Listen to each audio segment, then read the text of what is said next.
Hello, everyone. Welcome to Lash Sisters Uncensored. And today on our podcast, we have Cristina Fard from Lash Cast. I'm so excited to have you on, Cristina.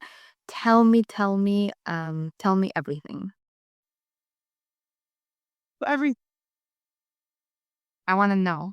so I'm really happy to be here with you guys. Also love the title of your podcast, that it's Laugh Sisters Uncensored. As you know, I am one half of a sister duo as well. And my sister and I, Francesca, have our two sisters company, which is our agency. And I love anything that has to do with like sisters coming together and just like kicking ass. Um But okay, what do we want to know? So I think we were going to talk about The uh, Lash.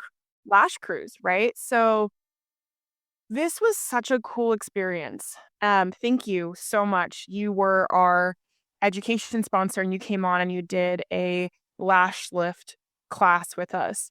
But I think what's really important, I would love to talk more about on this podcast, is why we both decided to do like a lash cruise, like why this mattered, right? Right. Um, What do you so I know that you and I have talked about this sidebar, but it's good for us to kind of bring this conversation forward. The number one thing that I see in this industry is someone who is at the forefront of running one of the industry's largest events. And we do work with people all over the world. And before I came to Lash Cast, my client was the American Lash Association, and I worked with them to also work with lash artists all over the country. Is that people really suffer from burnout.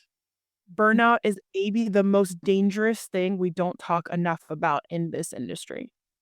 And going to Lash Cruise and having Thousand Lashes be focusing on that more was one small step towards trying to help that burnout problem. Um, So, why do you think you decided to do Lash Cruise? Like, what was it? During Lash Cruise was like an aha moment for you? During the Lash Cruise? Okay, well, the reason why we actually decided to do it is because we are rebranding currently. And so our mission is very much aligned with the Lash Cruise. So our mission is really to help solve the burnout crisis for lash artists and estheticians. And I felt like going on this Lash Cruise and sponsoring, it was a great idea because it really, the cruise was not so much about having a booth or selling products, or it was really that, yes, we did do an educational session and that was great, but the point of the cruise was really to just take a step back and really think and kind of like recenter and fall in love with your business again, right? Mm. Yeah. So that's what it was for me. I just felt like the cruise in itself, just like the idea of that, was very much aligned with what we are trying to do at Thousand Lashes as a brand, which is really to help lash artists locally where we're located in San Diego, as well as lash artists all over the U.S. that you know purchase our products or don't purchase our products. But regardless, the point is we're there to help and serve lash artists to understand the burnout cycle and how to actually do this job long term as the career, because it's not just a hobby. It's really something that can be something that you can do as a career for many years. Yeah, absolutely. And that I think for us with Lash Cruise in general, and you're so right, it was less about education, although we do some education. It was more about the idea that we were intentionally making time for resetting, right? This first Lash Cruise was really so important because it came after the busy holiday season. We did it in February after the rush of, December and the new year. And then it's like that time in January when things get slower and people really start to question their businesses because it's a slower time right after the holidays. And it was like, no, no, no, let's come together and focus on having fun, on resting, on going into the ocean, on sharing your experiences together. And in between, for me, it was like, yeah, we had education day, but it was the in between moments that really were the most impactful, where we could be speaking to each other frankly about our lives, our businesses, getting advice from each other, supporting each other in a way that you wouldn't normally get on a webinar or a class, right? Like it's like, how do you talk to your best friend over a drink, you know, Ex- right? Um, and I think like for me, one of the biggest takeaways that I had uh was actually really refreshing is that there are a lot of people who are doing really well actually in the beauty industry. And in the position that I'm in, I meet with people a lot who are really struggling. And we try to create a lot of services and support networks for people who are struggling. But Lash Cruise brought a group of people who actually had never even known about LashCon or Lash Cast, which is kind of crazy, or Thousand Lashes. Like they're just really thriving beauty business owners in their own right. And they wanted to go for a reset. They're like, they're busy and they're doing well. And they're like, I really just would love to go be with my lash sisters, people who understand what I'm doing in my life and hang out. Like, I just want to go for a hangout. Their biggest issue was, I feel like I'm burning out. Right. Mhm. And so that's kind of like for me was the biggest takeaway is there's people who are doing really well. And I want to be connecting with those people more, and figuring out what is it that they do differently that we can help bring back to the rest of the community that maybe is not doing as well as them at this time and help inspire them to do better, right? Absolutely. What do you think? Okay, so I love that Thousand Lashes is rebranding.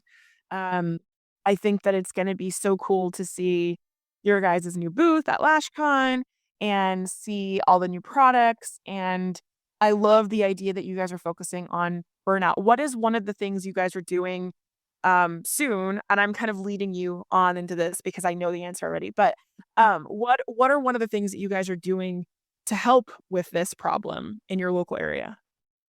So we are doing locally. We've started this initiative where we're gonna be doing Pilates brunch kind of get-togethers.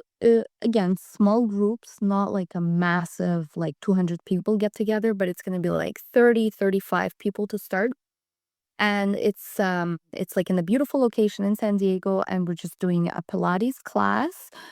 It's not like an intense Pilates, it's more like, some stretching and just like to kind of ease into it, and a brunch where we're just going to be having, little coffees and croissants or, whatever the case may be, and just connecting with lash artists to get to know them, to really find out what their needs are, what they're struggling with, and then also helping a lot of them come together to get to know each other, right? Because that's one thing that really helps with burnout is if you have support. I think for me, that's in my life, like I find that that's one thing that helps me through like difficult times when I'm just like, oh, I don't want to do this anymore, this is ridiculous.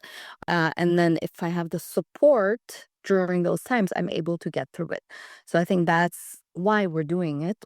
And I'm hoping that we're going to be doing it regularly. So if we have like a pretty good turnout, which so far is the case, and it seems like lash artists really do want it and need it, we're going to be doing them regularly, probably like every maybe a month and a half, maybe 2 months.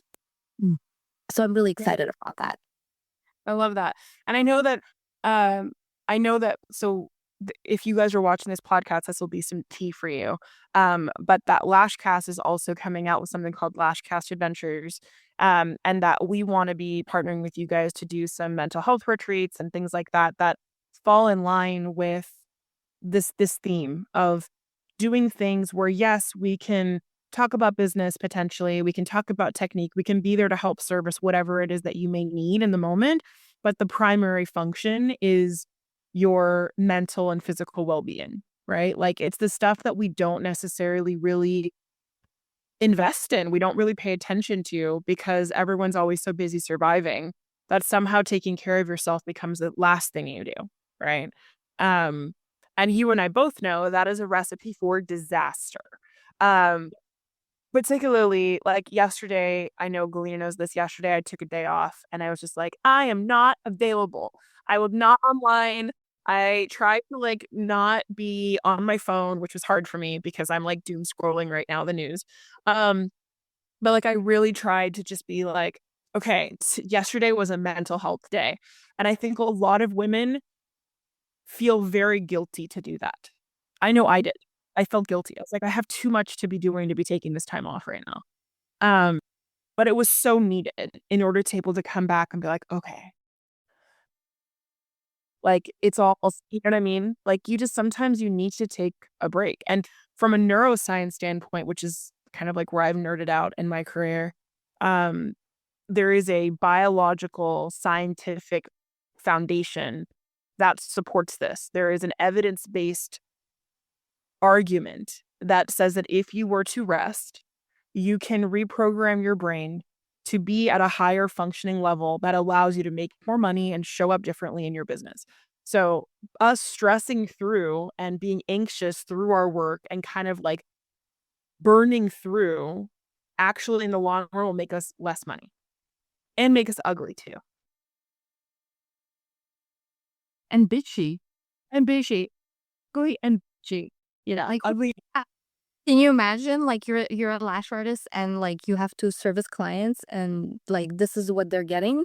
Like, you can't. You need to show up as your best self, right? And for that, you need rest.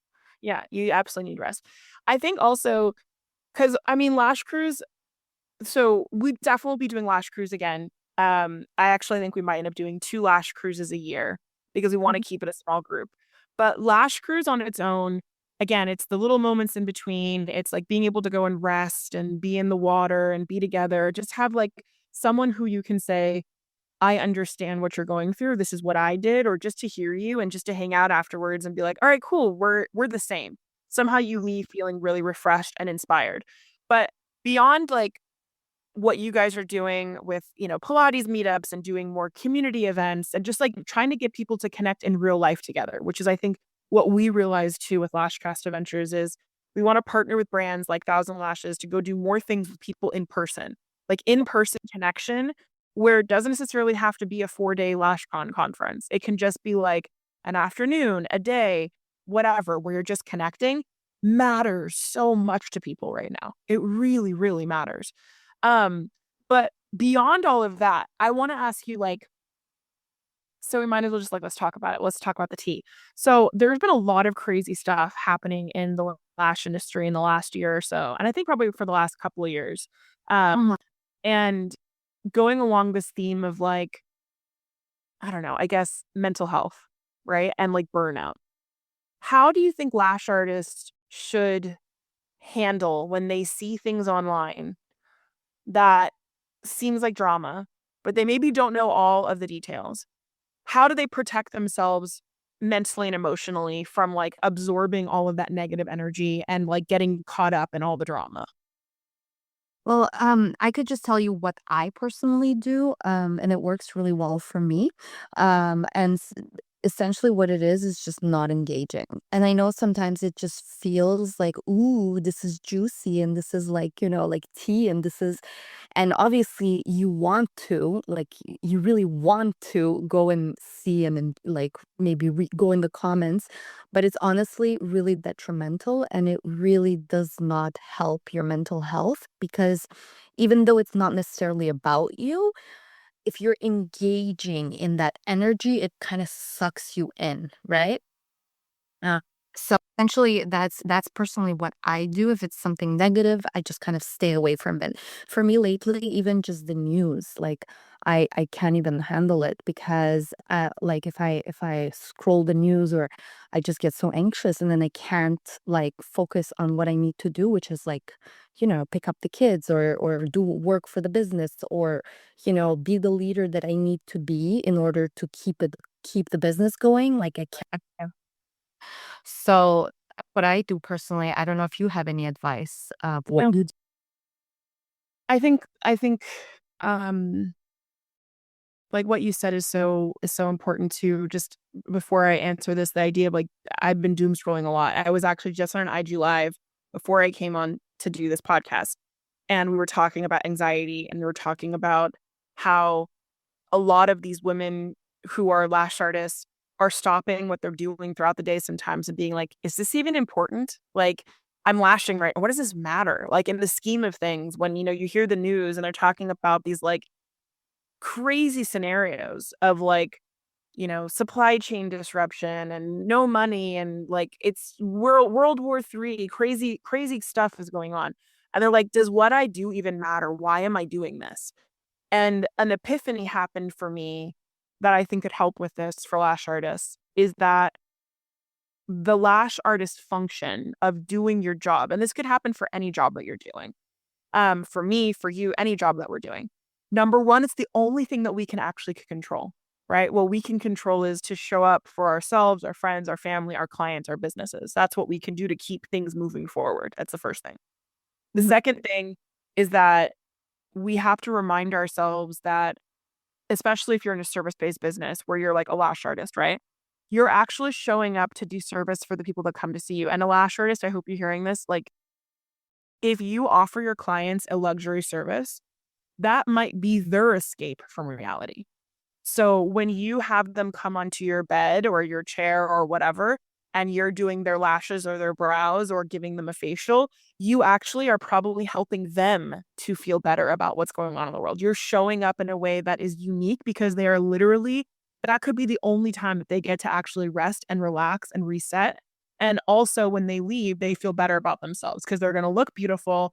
And at the same time, they just were able to like, without guilt, be able to stop and rest. Right. So this idea to kind of reframe, like, what do I even matter? Like, first of all, yes, it matters because it pays your bills. That's like the first thing for you and your community. But the second thing is that you actually really could be doing like an act of service to create a space for a respite for your clients. From all of the craziness going on in the world, you become a safe space for them. That's pretty special. Like, that's a really special thing. Um, and for me, when I see the drama going on online, and there's been a lot of drama, and LashCon has been at the center of quite a bit of that drama. Um, what I'm not gonna lie, like I'm not gonna sit here and be like, oh my God, everything's so easy. It affected me mentally a lot, Galena. You know this. Like mentally, some of the stuff that people say and the things that they assume, there's so much assumption that goes on. Um, really mentally takes a toll on me because I feel like sometimes people forget that there are human beings on the other side. And a lot of people become like keyboard warriors, like on their phones, on their computers, and they'll just say and do whatever they want. And they don't really know. Like they have their own perspective, but they don't have context. They don't know the other side of the story. And the things they say, not only are they hurtful for the human being on the other side, but it also has like genuine impact on that business and that business's survival. So my tips for the drama is, like you said, don't engage. Like if it's negative, even though you may want to go and don't engage because you're probably only seeing one side of the story anyway. And two, if it's something that you feel really strongly about, because a lot of women who have, let's just say, like pulling from my ADHD world, a lot of women who have ADHD have a really strong justice vein. They need to like, they want to see justice be served, right? Like if things are black and white for them, it's just like I'm gonna stand for something. Um, if you feel really strongly about that, I would have a conversation privately with the people that you're concerned about that are not doing the thing that you're worried about. Like if you have an issue, let's say for example with like me, come talk to me about it, right? Go talk to the person you have an issue with and try to able to find common ground, see each other's perspectives, try to find justice that way versus just going out there and like saying whatever you want to say because you like you said, you're feeding that machine that's just going to create more drama when the world around us is enough drama. You know what I mean? Right. Like this could be a space where it doesn't have to be that way. Like if it's not for you, that's okay. And I think that's also something too, the burnout thing. Part of this is people think that everything has to be for everyone. And that's not true. In fact, in business, if you're trying to serve for everyone, you're serving for no one. It's a very common trope that you hear, right? So, like, it's okay if you don't align with something or it's not your vibe, go find the thing that is. You don't have to bury the other thing or like, I'm going to cancel this business or I'm going to go and, XYZ to this person.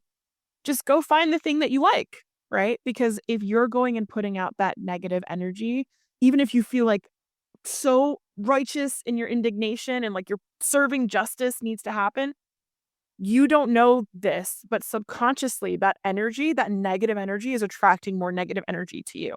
And it's just going to create that cycle, right?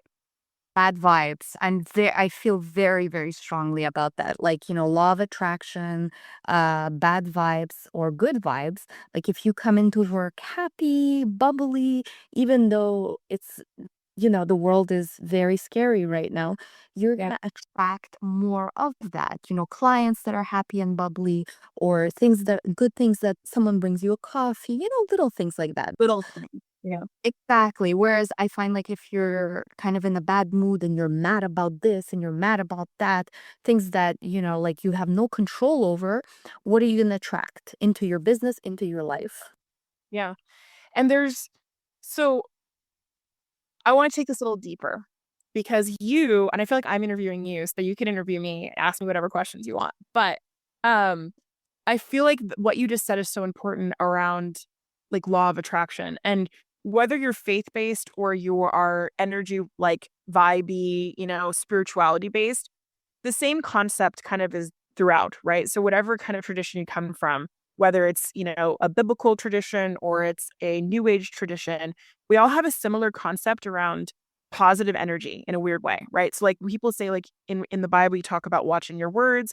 The spiritual community also talks about watching your words, like what you put out there, you're going to receive. Prayer is kind of like meditation, right? So like they're very similar things.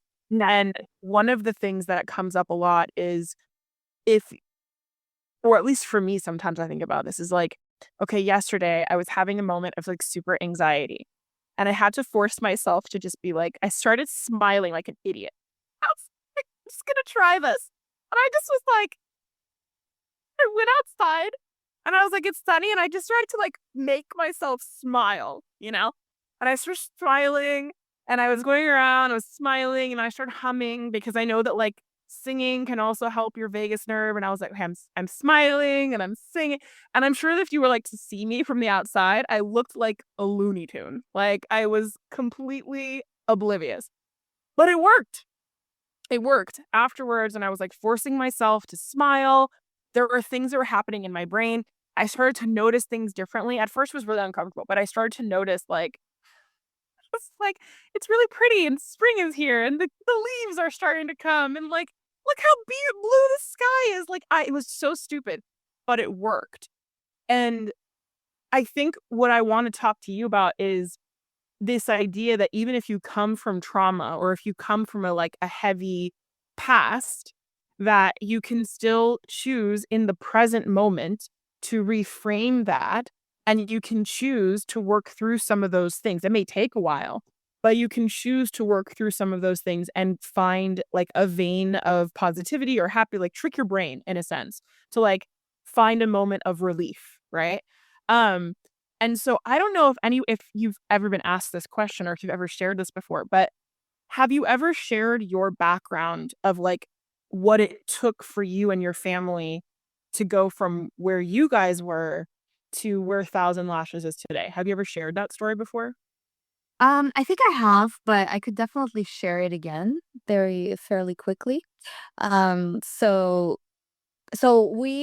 my parents, I was born in Russia. I came to Canada when I was like 7, 6, 7, 6, 7. Anyways, um, never mind. I've been spending too much time with my kids lately. So, um, so we came to Canada as like 7, let's say 7. And my parents worked really, really hard. They were immigrants. Like they obviously had to leave their good jobs behind, in a country that was in turmoil at that time. And so we came here to Canada, and like obviously they had to start from scratch. They had like, so we didn't have any financial means. Then my sister was born in Canada already, so she we're both at this point Canadian. We grew up. My parents obviously said like you have to have a stable career. You can't like do anything entrepreneurial because that's too risky.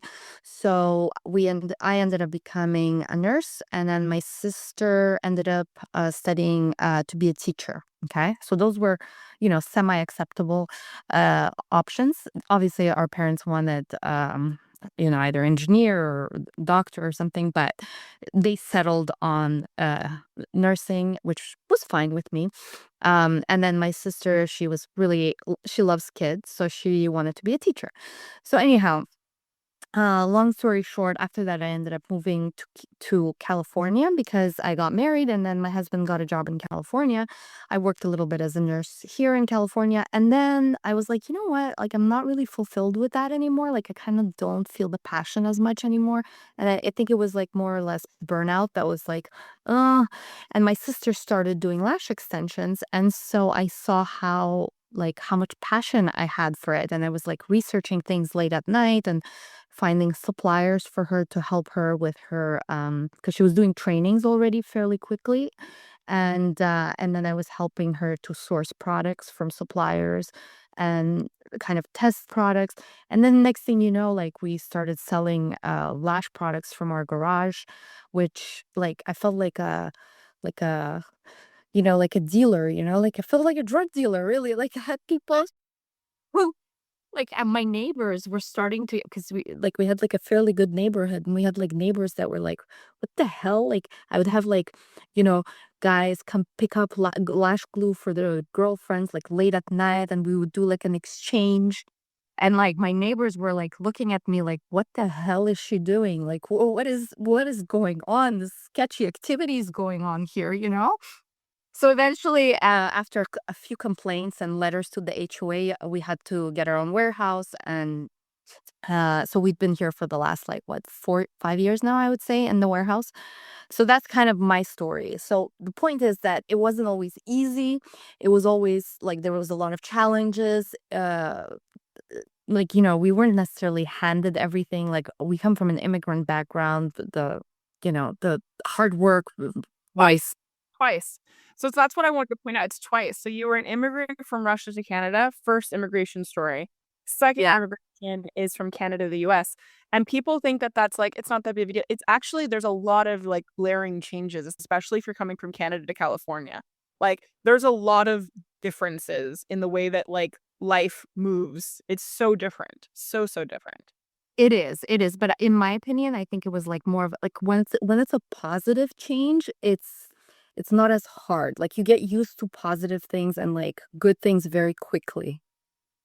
So And so, like, and that's part of, so, like, do you think that your brain now, because I know that you're the kind of person who, um, like me, like, we can get lost in our head, but do you think that your brain now searches more for the positive things? Like, do you think that you try to focus more on the positive? 100%, 100%. I like if something is negative, or even if it's something like, let's say in business, let's say we launched something, it didn't work as well as I expected. I just look at it. We've spoken about this with you before. I just look at it as numbers. It's data. It's okay that it didn't work. It's not a big deal. And it just means that the next thing is more likely to work?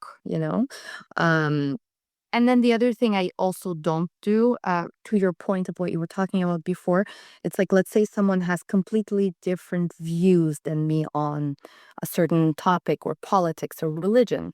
Like, that's okay. There's a not like, it's fine. Everyone can have their view. And I don't need to get mad that someone doesn't have the same view as I have. That's totally okay, you know? And I think that's something that A is lot of people think that that view, which people would call that like, it's a, you may not know this reference, but they call it like Pollyanna.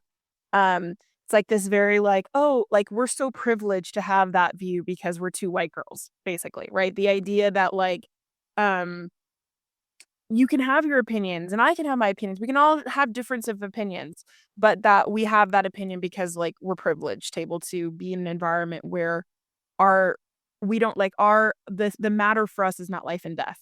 And I hear this a lot whenever I go out to say like, it's okay that we can have difference of opinions.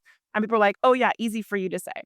And I think like the reason I mention that, again, not trying to cause drama, but like to talk about stuff that sometimes we need to talk about, is that I may look a certain way and you may look a certain way, but without context, we're really just assuming a lot.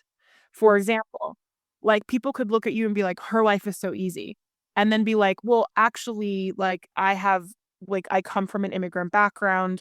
I take care of my entire family. I have all the pressures of my business. Like, you have no idea the layers. Or, like, for me, I have a lot of people who have assumptions about me. I'm Persian American. My father is half of my family is like dark skinned. And when we were gonna move, we were gonna move to Montana at one point, and the person who we're buying our house from was like, "Don't worry, we have a lot of colored people here." And I was like, "Oh my God." Like, I was like, "Oh, holy moly." And so like there's not there this isn't a game of like whose trauma is worse, but more just that like everyone has something.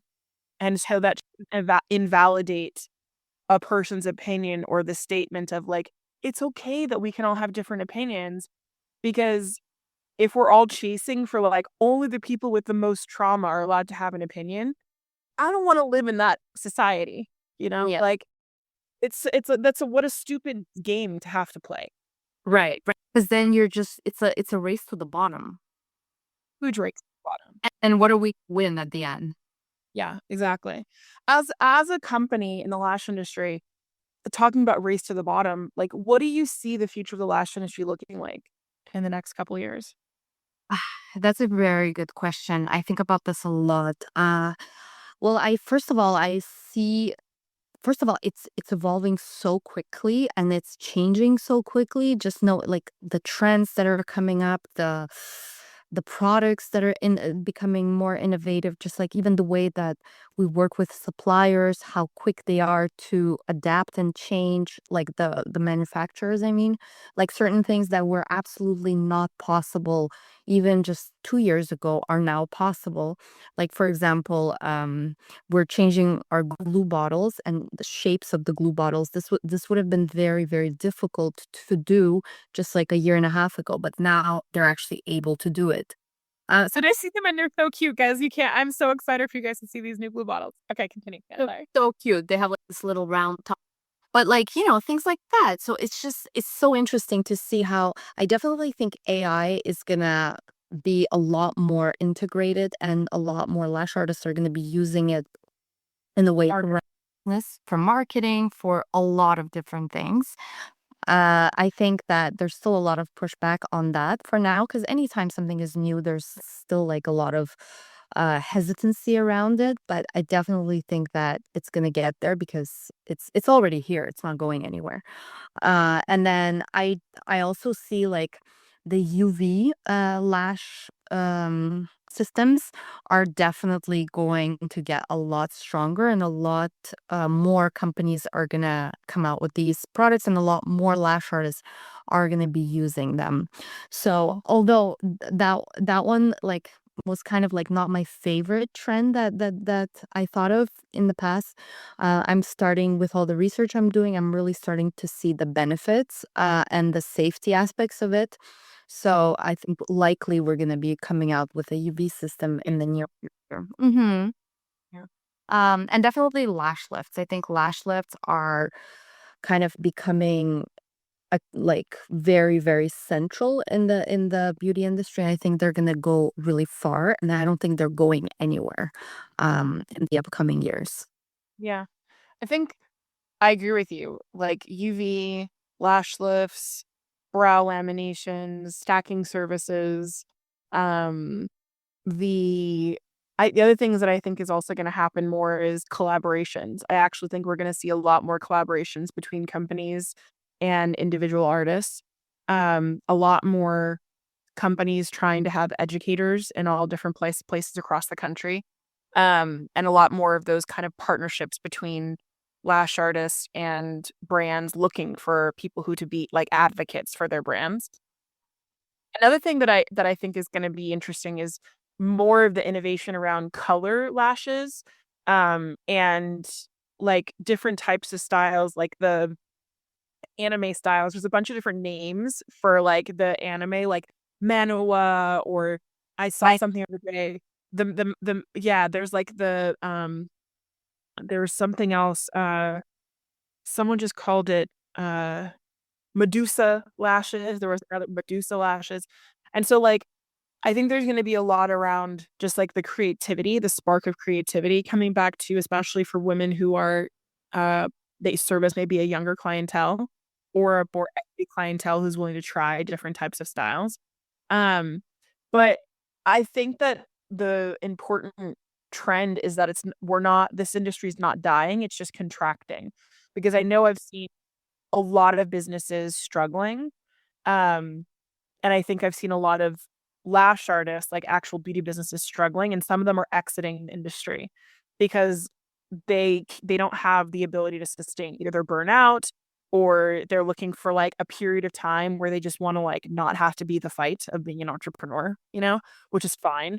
Um, but I think that the brands that pivot now and try different things are going to be really successful in the next few years because it will go to a new normal where those brands that invest in community and invest in like what you guys are doing, like helping them really solve real issues and just being there for real support while also giving them quality products, it's going to make a difference, I think, because people always remember how you make them feel. Um, and that's probably the key. It's one of the reasons why, some of the most successful brands in this industry, they do a lot of that like community giving back kind of stuff. Um, but it was funny on our Lash Con IG Live that we did. I asked um Maddie Morris, who is the co-owner of Lightheart, like, what do you think the trends are for the future? And she was like, respectfully, I don't care. And I was like, what? And she's like, I don't care. She's like, I don't care what the trends are. I don't care what people are doing. I'm just focused on like me and my business and like our little world. And I thought that was such an interesting perspective because she's like, I know there are gonna be trends, but we're just focused on, like, creating good products and doing good work and being there for our community, and I think that there's some lesson in that for all of us of just, like, focusing on our own gardens a little bit, you know? Yeah. Um, and, like, showing up to just build and service our own communities, you know? Exactly. And it's okay that if it's not for everyone, like you were saying, if like even I've thought of this also, like for us, not everyone's gonna care about like exercise and Pilates and mental health. Like for some people, like maybe it's not that much of a priority or it's not something that lights them up. And that's okay, right? Like it's okay if it's not for you, it's okay, but I know for sure that there's a lot of people that it does light them up and it is for them. So I think that that's just something else to remember, but also for lash artists, it's something good to know that let's say if you are offering a very trendy set, like let's say you're offering the Medusa set or you're offering anime set, like not every client is gonna want that set, but if you specialize in it, like and you're the best at it in your area, the right customers will find you. The right marketing will find the right customers, that's the other thing, right? Like, you need to, and I agree with that. And also, just thinking about the idea that you said, like, not everyone's gonna care about Pilates or whatever. There's a lot of different ways to take care of yourself. So, like, for some people, maybe you're not, like, a physical girl, you don't wanna do yoga or go for a beach walk or whatever. Maybe for you, you'd love to, like, have a session where, you have a bunch of girls come to the beach and they, like, paint rocks, and then you have, like, a tea, or you go to a paint event together, where you're drinking wine and you're painting. Like, Yeah. there's a lot of different ways.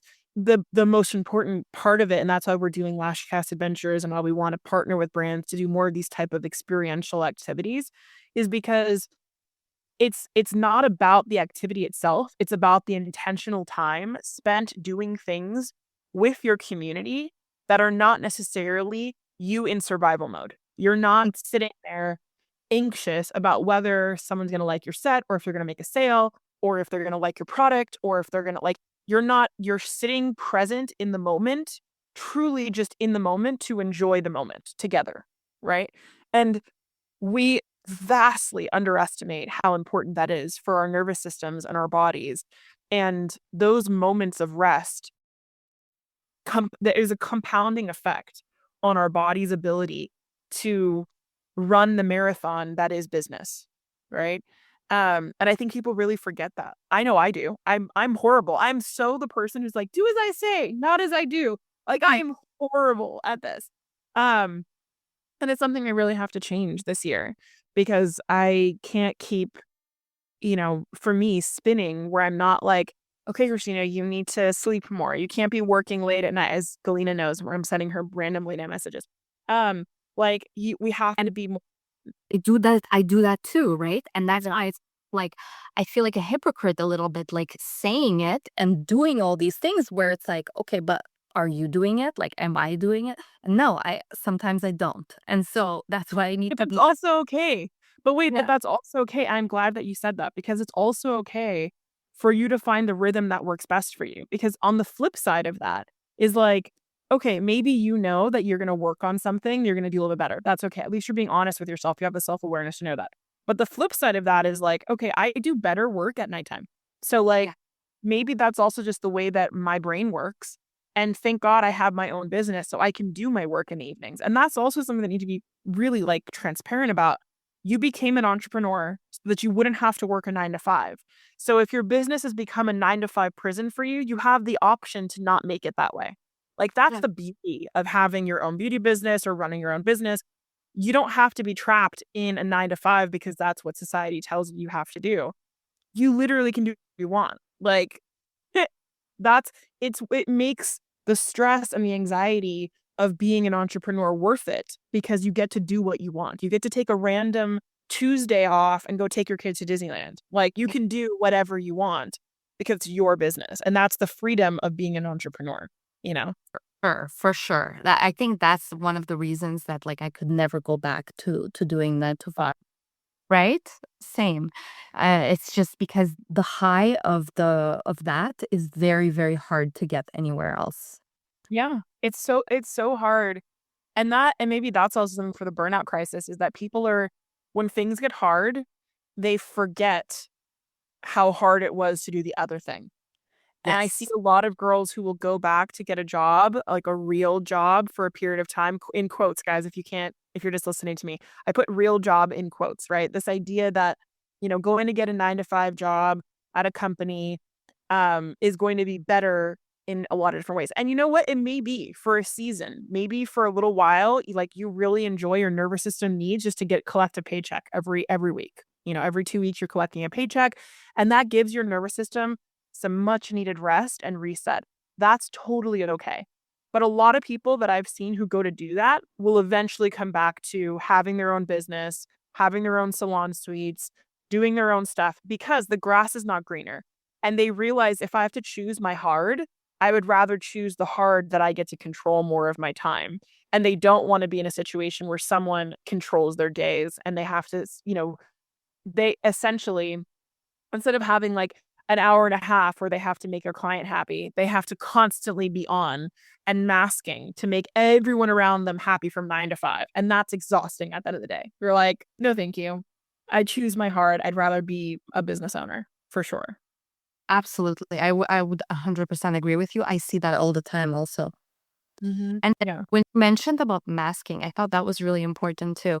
And that's another one of the reasons that I think it's really important for lash artists to take the rest and take the needed time off, whatever the case may be, whether it's going on a little vacation, whether it's meeting up with local lash artists or meeting up with whatever rest and kind of decompress. Is it decompressing or how do you Yeah, say that? decompressing. Yeah, it's like moving your earliest morning appointment to another day if you have to because you need to sleep in more or something. Like sometimes you just have to do things if your mask is starting to crack, right? Like, yeah. Exactly. Because like you were saying, a lot of lash artists like are neurodiverse, right? And so a lot of them are masking when it comes to even with their clients, like they're taking care of everybody else. They're trying their best to, how can I say this, to be on, right? All the time. But then eventually the mask starts to crack And then what ends up happening is that they're just like, forget this. I don't want to do this anymore. You Yeah. know? So for those of you who are listening who don't know what masking is, um, if and I'll preface this with I'm not trying to like label anyone or like diagnose anyone, but a lot of studies have shown that in the United States in particular, a lot of women, older women or women that are like anywhere from 25 to like 65, 70 are getting late stage diagnoses of neurodivergence and they're on a spectrum. So it could be like, you just have a small smidge of ADHD, just a small smidge. Uh, but somewhere on that spectrum of neurodivergence, and they weren't diagnosed when they were in school because for females, it looks very different than it does in boys. And so this idea of masking is that when you're going through your daily business, your day-to-day life, you're wearing a mask to make yourself seem normal in the sense that maybe some things you wouldn't normally think of, like maybe you're more sensitive to negative feedback. Maybe your brain is constantly revving and you're constantly thinking about a million different things. And sometimes you like squirrel when you're talking to someone. These are all things that maybe you might be wearing a mask where you're like putting on a facade, you're putting on a certain presentation where you try to hide those things. You're trying to be like, you're spending so much energy trying to not squirrel. You're spending so much energy to not be sensitive. You're trying to like, it's all this energy you put into wearing this normal, quote unquote, mask. That just means you don't have to feel or experience some of the things you would do on a day to day basis. And if you're not neurodivergent, I would also, to give you a good example, this could be like you're wearing a customer service mask. Because if you're in a customer service position all day long, customer service people feel the same thing. They wear a mask during the day to be like, hello, hi, how can I help you? People could be yelling at you and spitting in your face. You're like, I understand, sir. Please let me just find this answer for you for a moment, right? Like it's the same kind of concept. But for females who are in the beauty business, where we're also finding they have a large percentage of women who are neurodiverse, that mask at the end of the day, if you're not resting and recharging, you just can't put on the mask. So a person will come in, they hate your set. You're like, fine, F you. I didn't want you my client anyway. You're fighting with your client. Like, that's not true. That's the same map I did on you last time. Like your map, your mask just goes away and you're not able to like process the things you would normally process. Right. Um, and that's kind of the one of the other really important reasons why I think it's so amazing that Thousand Lashes is focusing on burnout and focusing on mental health and having these conversations that we don't normally have in this industry. Um, because it I think matters. it matters. Yeah, absolutely. But I also think it's taboo, right? It's also a little bit Very taboo. like, especially the mental health aspect. It's like you're expected to just be perfect and on and happy all the time, right? But unfortunately, It's just not real. That's just not real life. Like you're a business owner who you guys do trainings, you sell product, your sister, like you guys do everything. You've done everything. Are you always happy, Galena? No. No. But always easy? No. Right? Like I go look at some of the CEOs in this industry, people who've become my friends. I've been honored to be friends with throughout the couple years I've been in this industry.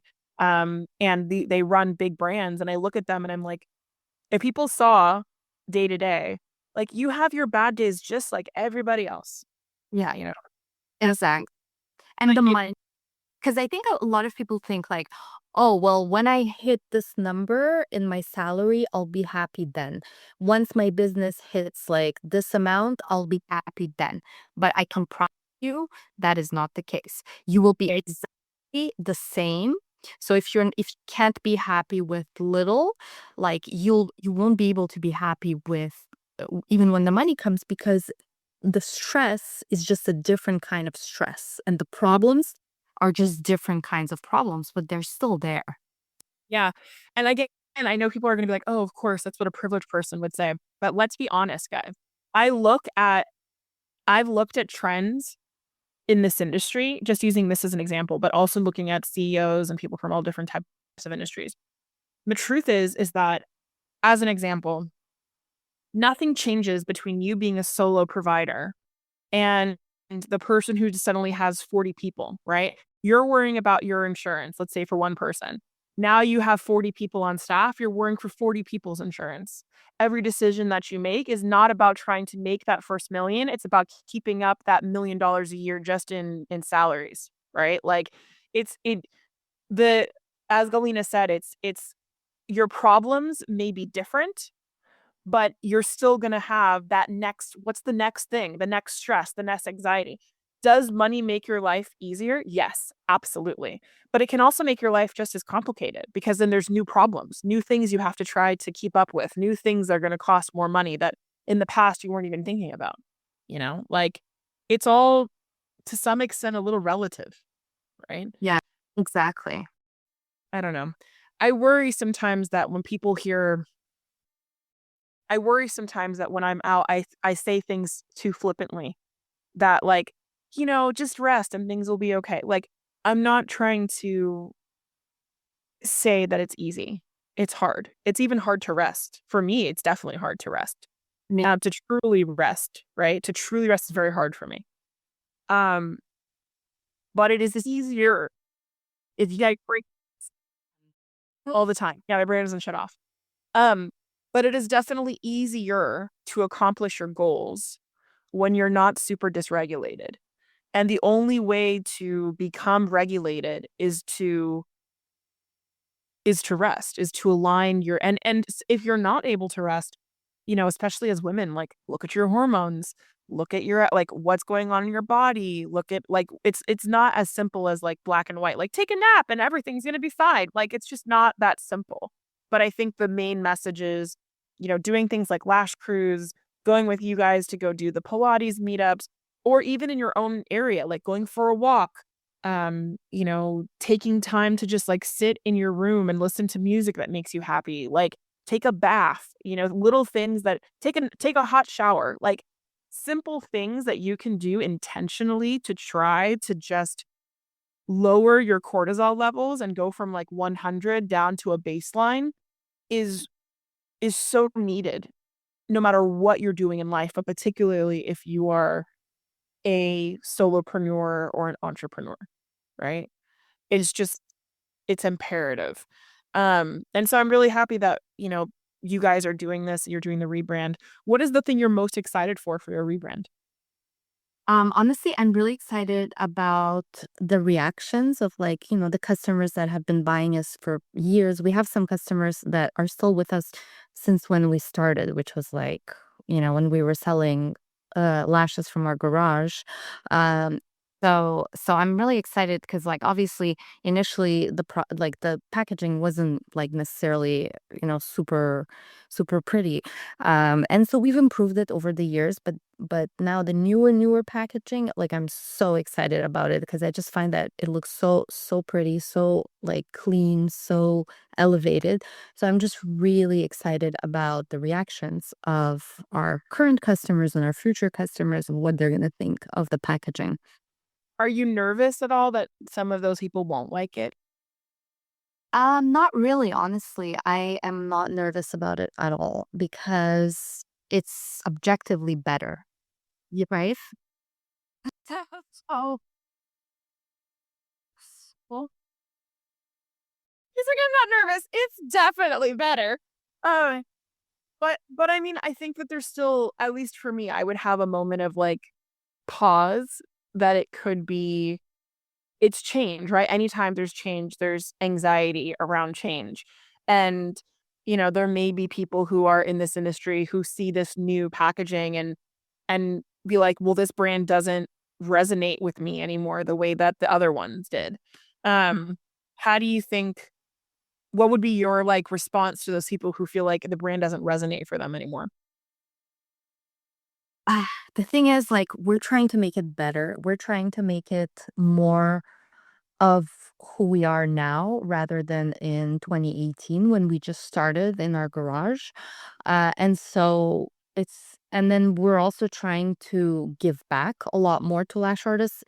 So if, like unfortunately that's one of those lessons that I've had to learn is that like, you can't please everyone. You cannot be everything for everyone. And unfortunately, if I'm sure it's going to happen that there's going to be some clients that may not like the packaging anymore. mind you, the products are staying the same. We're not changing anything at all about the actual products. We're just changing the look of it, the packaging. And so unfortunately, that's just the way it's gonna have to be. Yeah. What I what I love about this though is, and this is a message to for anyone who actually made it to the end of this podcast, so thank you for staying on with us for this very long diatribe. Um, but you guys are taking a stand to be more intentional, and I think that's beautiful and commendable because that's really, like you said, the brand is growing with who you are and where you guys are today as women. And you're also trying to reach a larger market so that you can actually give back more. And if you're focused on serving just a small group, you can never really achieve some of those goals that you want to able to do more for people because doing things for people costs money too, right? Like it costs money and you need more resources to do that. So I think you guys are making a really smart, bold move to transition into this. It's not just the packaging. Like you said, the products do the same. It's not just the packaging. I think it's also like the intention behind it, right? Like the mission of it, the mission of Thousand Lashes, the commitment to creating kind of like this luxury spa type brand that is really there for a lash artist mental health and well-being and like, just thinking about amazing quality products that look beautiful but are also, again, they have like a deeper purpose. And I think that's really cool and admirable to do in a time when a lot of brands are just focused on like trying to ride the trends, and everyone's just trying to make money. And it's a business, everyone needs to make money. Um, but I think it's cool that you guys are taking what I know is a very expensive risk to kind of like just take the brand to the next level and to do things like Lash Cruise and do the Pilates meetups. And like, I know beforehand you guys also had done another free like yoga thing that you had done. Like, you're doing this mixture of free and paid events. And even the paid events are super cheap. Like, your Pilates meetup is like $25 or something, which is crazy. Because the point of it is not necessarily profit. The point of it is just to give back. Because it costs us way more than that, right? It's just Yeah. the point to make it affordable so that pretty much make it. Yeah. Yeah. I think that's amazing. And it's really cool to see Thousand Lashes growing up. That's kind of like the growing up story, right? Uh, and also to have like a brand owner who's being, so honest about their own mental health and like their own stuff when it comes to like, yeah, trying to be really positive. And we all have these things we try to do. But you're a mom, you're a wife, you run a business, you've got a lot going on, and a lot of the women who listen to this podcast or who buy your products have similar stories. And it's really cool to able to hear someone just be like, not every day is a 10. Some days some days my energy is a little lower and it's a rougher day. It's like, but that there are tips and tricks that you do to try to like trick yourself into focusing more on the positive. Like me being a weirdo smiling yesterday on my balcony. I'm It gonna worked. try actually, I'm gonna try that. Next time I'm, like, having a, like, day or, like, I have to go to, like, a PTA meeting or something at the school and, like, just, like, I really don't want to. I'm gonna be like, "Ah." Just start smiling. Just start smiling. You'd be surprised. You might just start laughing actually, because you'd be like, "Oh yeah, okay." Just start smiling. It's hilarious, but it works. Yeah, so I hope that you guys, get a lot of tips from this podcast on, like, how to deal with stress and how to deal with potentially if you're feeling like, "Oh, I don't wanna do this anymore. I'm losing the passion. I'm losing the passion for it." I hope that this was helpful, and I'd love to know some takeaways that you guys got from this. If you can put them in the comments, that would be awesome. And then I'll also put Christina's information on how you can reach her and how you can find her on Instagram. Instagram, right, is the best way. Yeah, Instagram. Yeah. But also, if there are topics that you want us to talk more about, if there are things that you'd love us to get into more, um, I think that's also something these conversations need to happen more. Um, and sometimes people can't afford to come do like private coaching and consulting and da da da. And so podcasts are a great way just to get conversations out there, even if, like you said, like some stuff is really taboo. Um, it's good just to able to start talking about it. So if there are things you want to know more about or you have more questions, put them in the comments too. And I know Galene and I'd both be happy to come back on and answer them. Yeah. Thank you so much, Christina. Thank you for having me. This was so much fun. Awesome. Thank you. Thank you.